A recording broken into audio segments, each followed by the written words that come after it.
This is Marc Tobias with Ron Booth at Studio Booth in Pittsburgh, Pennsylvania. This is one of the larger full-service beauty salons in the city. Ron, you've been doing this for over 40 years. That's right. And you built this facility about 10 years ago. Yeah, June 1st is our 10-year anniversary. And this is a pretty high-tech facility to start with, including special water filtration systems and air systems for purifying the air. Is that correct? Yes, my family are mechanical contractors, and they did a ventilation system here that is second to none. I don't know of any actually in the country that have anything like it. Maybe some hospitals. Right. And how many employees do you have? 39. And we're sitting next to Trader Joe's here, so we get to compete with the shopping carts. And you're a full-service facility. Yes, full salon and spa. So you do men, women, massages, manicure, pedicure, facials, permanent makeup, everything. Hydrodermabrasion. So the COVID virus has really changed this industry, and you have had to adapt rapidly with both sanitation, legal, antiseptic. Everything's changing. Yes, it is. We haven't actually opened yet. We're not permitted to open until we get into the green phase. But when we do, the whole staff, 39 employees, have been trained in barbicide disinfectant, and we have all the protective measures in place, ready to roll. It's going to start right here when you book the appointment, because it's appointment only. You'll be asked all the pertinent questions as to, cough, temperature. If you're safe, you'll get an appointment.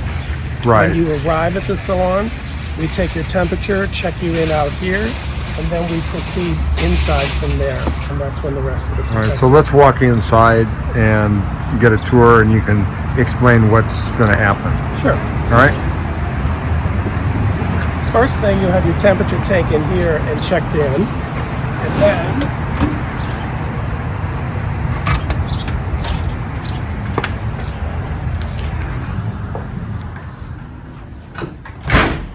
once you're inside, we will actually take your mask off. Okay. Give you a Ziploc bag to put your mask in, and then we will give you one of our sanitary masks to wear. In addition to that, you'll be given a pair of shoe coverings. Okay, like booties. Yes, booties, shoe coverings, whatever you want to call them. And then after that, we will proceed over here to the hand washing station. Okay, and I might say, usually when you get a haircut, you're checked in. Normally you walk in, this is where you use your credit card, whatever. This is all changed now, right? Yeah, this has changed. Actually, when you book your appointment with us on the phone, we take a prepaid credit card payment. So everything's done on credit card. We have your account, your credit card number on account here. Any add-ons that you might need when you get here will go in that card. That way there's no exchange of money or any transfer. Right, and I see there's plexiglass now as in everywhere. We've got the shields here. Yeah. We've got them at our manicuring station. Once, as I said, you're in the boots and all the protection here, you come over here and you'll wash your hands with soap and water here. Okay. All right, and then, do you have hand sanitizers or? We do. They are everywhere. There's hand sanitizer here. They're at the front desk. Right. They're at all the stations. For instance, here's the manicuring station here. We have the hand sanitizer here. We have the protective shields. You can see we're 6 feet apart. Our hair dryer areas, everything's been divided. Since we're half staff, it's pretty easy. We have a large space here. We're almost 5,000 square feet of space. So it's pretty easy already to social distance. So how are you're gonna run double shifts to make up for basically the inability to serve 100% of your customers? We will actually open at 7 a.m. until 2 for the first shift. Okay. And the second shift will come in from 2 to 8. Okay. So you'll be able to maintain revenue stream, which is going to be important to everybody. Yes. We are asking that our guests, if they can, come with clean washed hair. If you need a blow dry or a shampoo, it'll be provided. But we're asking, if you don't, leave wet, clean hair. Just saves everyone time. How do I know if I need my hair washed? Oh, you'll know if it's dirty. You'll know. Do, We'll know. do most people wash their hair before they come, or they rely on Not you to really. do it? We usually give a really nice shampoo offered, and we still will if people need it. But it just saves time. We're trying to get 3 months worth of people crammed into, weeks. And you have no idea yet when you're going to open. We don't. We're waiting for the green, and we just hope we're part of the first phase of green. Are you going to be ruled as essential services, do you think? I hope so. Most people seem to feel it's essential. Because everybody looks like Yeah, after 3 months. 3 months shaggy dogs. All right, so give me a tour. Yeah, So- so as I said, these are manicuring stations. You can see they're already 6 feet apart. Right. These 2 stations here for the first shift, only one hairdresser will be working here. Okay. Here are dryer areas. You can easily social distance here. Again, one person at these 2 stations, one person at this station, one here. This station, the middle station will be empty, and we'll just have hairdressers here. Right. One here. This is a color bar, actually, but 2 chairs, but only one. What does that mean, a color bar? Well, these central stations is where we cut hair and style Okay. hair, and then these stations with the machines those are color processors. They process the hair in half the time. So this is where we do our chemical servicing. There's 2 chairs here. There's 3 there. And Right. there's 3. Yeah, I'd asked you about here. these before. This is a really cool way. Usually you have to sit for like 45 minutes when you put color Right, dye in and your with hair. this, you bring this down once the client's color's on. You set this, and half the time, some of the colors are done in here in 10, 15 minutes. So it's a circular heating element. Yes, it rotates around, so it's very comfortable for the guest and gives you very accurate coverage. Right. So tell me what you're going to do about the use of ultraviolet for cleaning, for, as I recall, you told me my watch, any jewelry is going to Yeah, be... when you sit down at a manicuring station or any of these color bars, we have them. They're sanitizers. You can put your phone in so that if you're going to be on your phone and leave it laying around, we know your phone is clean. Same for your watch, your jewelry, even your face mask can be put in there. So this way everything is clean and protected. Okay, and the cape that I wear for my haircut, that's going to be for me only? Yes, you'll come back here. Okay.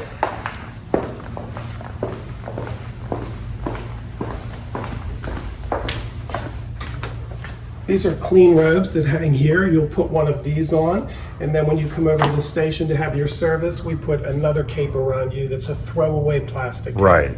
So ordinarily we would have the ones we wash, but this way we can just keep moving with. How are you going to dispose of all this so that if there's any virus, it's not spread? Well, it all goes directly into a trash can, and at the end of the day, it's tied up and removed. I mean, there's Okay. right now nothing that says we have to dispose of this type of thing in Right. any proper manner other than trash. So is there any state regulations right now? You have a special certification that all of your people had to comply with, and we'll go through that. But your barbicide? Yeah, we are all barbicide certified, and each one of us have at our station certification certificate. It's a online certification that you have to take. Okay, and basically that's how to sanitize things? Yes, how to disinfect, basically. There's solutions. I can show you it here because we have a ton of it. There's 2 main ones they use. It's barbicide, which has probably been around for 100 years, and multicide. They both are very effective in killing the COVID-19 virus. You mix this solution with water. You can put it in a spray bottle. You can wipe with it, and it's very, very effective. It is. As you can see, we have tons of it. We're making our own hand sanitizers with pure organic aloe and alcohol. Right, so they're not so abrasive. Right, right. You can see we have gloves. I mean, I have tons of mask gloves. I have 3,500 masks to start, 4,500 pair of gloves.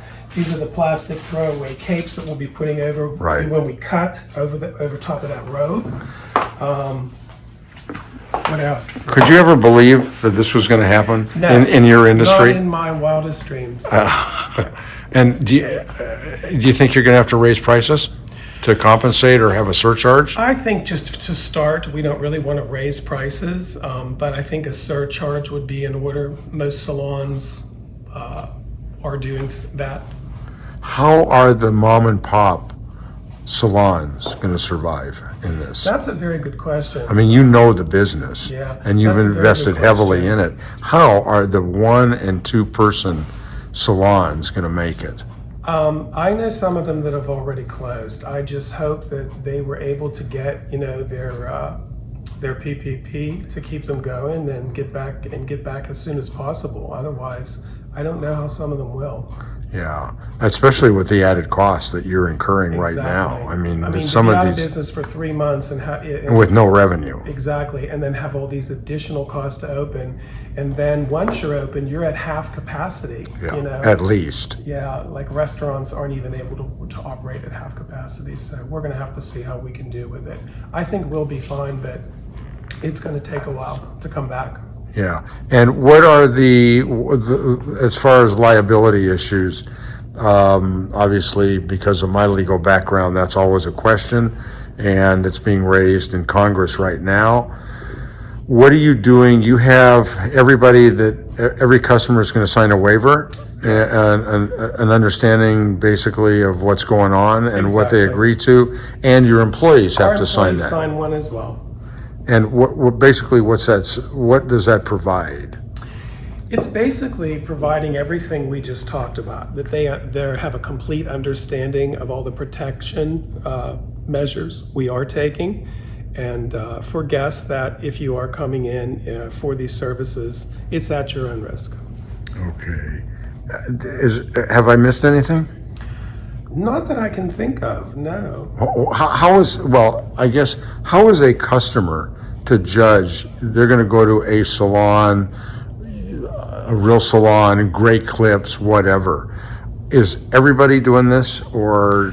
Well, apparently everyone's not, because it's all over the news right now that Great Clips had infected over 100 people because someone was working sick. That would never happen here because we're taking temperatures, asking the right questions. I mean, and you can only hope that that's absolutely safe, because as we know, a lot of people can carry this or be a carrier and not show Up to 50%. symptoms. Yeah. So, but there's no right now a real guidance for us other than what we're doing. Do you think you're missing anything that ought to be implemented? I mean, obviously you've given this a great deal of thought, but do you think there's more steps that? I know we've gone above and beyond. I don't know any salons that are using protective footwear, greeting them outside. I mean, we're doing everything you can. I'm looking into some ultraviolet light probes that we can use to sanitize things, but I'm waiting a little bit till I get through some of the disinfectant in hopes that there are some more advanced commercial ones that are going to become available on the market. Right now, the things I'm looking at seem more for in-home use or when something. Although they're using high intensity UV on the subways now in New York, which is a very clever way. Right. And I understand our airport is the first in the country to use ultraviolet on the floors. But for a smaller business like me to afford the things they're using right now, it's sort of forget it. Very expensive. But they will come out with something, I'm sure, that'll work for us. Do you think there'll be a lot of apprehension on the part of customers as far as disinfecting and virus-free environments? I think when they see the way we're doing it, they're going to feel very good about it. Coming in here in a large space like this, we're very fortunate to have the sizable space we have. We can easily social distance, and we've always been known for our cleanliness here. That's one of the things we take a lot of our pride in. Now we've just gone above and beyond. What do you do regarding combs? All our combs. Anything that you use that's disposable, you throw it out? No, all the combs, and we've always used the barbicide disinfectant. It's a liquid disinfectant for sanitizing, and we've always used that. So you just dip it in, or how does that work? Yeah, they soak in it, yeah. I see. Same thing with brushes. So you can reuse some of those materials? Yes, we change it every 3 days. And what about hair droppings on the floor, and is that constantly? Everything is swept up and goes into this waste can, which has a lid on it, and it's tied up and removed once it's full. Okay, so Goes outside to the dumpster. And you've had briefings for your employees? Oh yeah. To make sure they get it? Oh, absolutely. Well, that's part of the certification they got. Yeah. So. Ron, do you think you'll do online appointment scheduling, or is that going to be too difficult, especially in the beginning? For phase one, when we first reopen, our guests haven't had their hair done for 3 months, so they need everything, and that's going to be impossible. So probably what we will do is sit every hairdresser down one by one with receptionist, and they will call one-on-one their guests and ask them, can you get by with just a haircut today? No color. Yes, no, okay. Can you go without a blow dry? Can you come in with clean washed hair so you don't have to have your hair shampooed? These things will all save us time during the first 2 weeks of opening so we can move people through. Some people are going to need tint, highlight, haircut, keratin. That's a 5-6 hour service. We'll have to figure out how to break that up and bring them back, a week or two later to receive all these services, because we do a lot of multi-type services. Yeah, this is going to be a big problem for a while.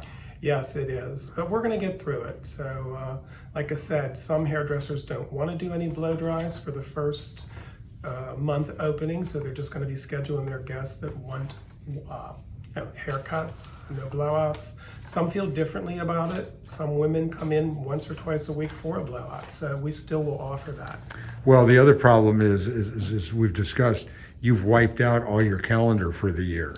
Exactly. So we are starting from scratch. Some of our guests go through our calendar and book the whole year, but as of right now, everything has been put on hold, and we're just starting fresh. So everybody's got to figure out how bad they want to look for how long. Yeah. Ron, have I missed anything? I really don't think you have. I mean, that's pretty much it. Yeah, it's a new world. It sure The is. problem is the new world is here. Yeah. We've even got our sinks. You can see we've taped off the center sink so that there's 2 people here. This way you're 6 feet apart when you are having your hair washed, color removed, etc. Right. All right. Well, Ron, thank you very much, and You're welcome. good Thank luck you. when you get to open. Thank you so much. I guess it's up to Governor Wolf in Pennsylvania when that happens. Absolutely. And it looks like he's had a haircut.